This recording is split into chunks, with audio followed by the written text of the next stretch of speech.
எப்போ அது election கமிஷனால் authenticated video என்று சொல்லப்படுகிறதோ அப்போ வாய்ப்புகள் குறைந்தபட்சம் 25% இந்த வீடியோவுடைய நம்பகத்தன்மை உண்டு.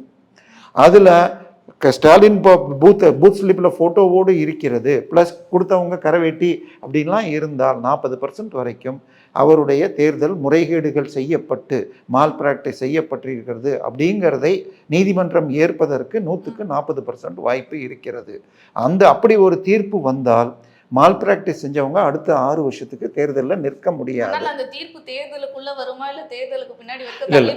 இல்லை, சமீபத்தில் பல தீர்ப்புகள் கொடுத்துருக்காங்க. ஹைகோர்ட்டில் ரொம்ப தாமதப்படுத்தினாலும் அதுக்காக அப்பீல் போய் அதிகபட்சம் 15 நாளைக்கு மேலே தள்ளி வைக்கக்கூடாது அப்படின்னு சொல்லியிருக்காங்க.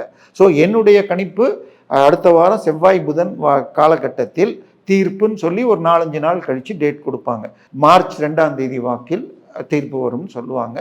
என்னை பொறுத்த வரைக்கும் 40% வாய்ப்புகள் ஸ்டாலின் மால் பிராக்டிஸ் செய்திருக்கலாம் என்று வரக்கூடும். ஆனால் கபில் சிபல் வைத்த ஆதாரங்களை வச்சுக்கிட்டு முழுமையாக நிரூபிக்கப்படவில்லை. நிச்சயமாக நடந்திருக்கு, பட் அது ஸ்டாலினுக்கு தெரிஞ்சு நடந்ததா இல்லை அவருக்கு தெரியாமல் நடந்தது அப்படிங்கிற மாதிரி சொல்வதற்கு 60% வாய்ப்பு இருக்கிறது.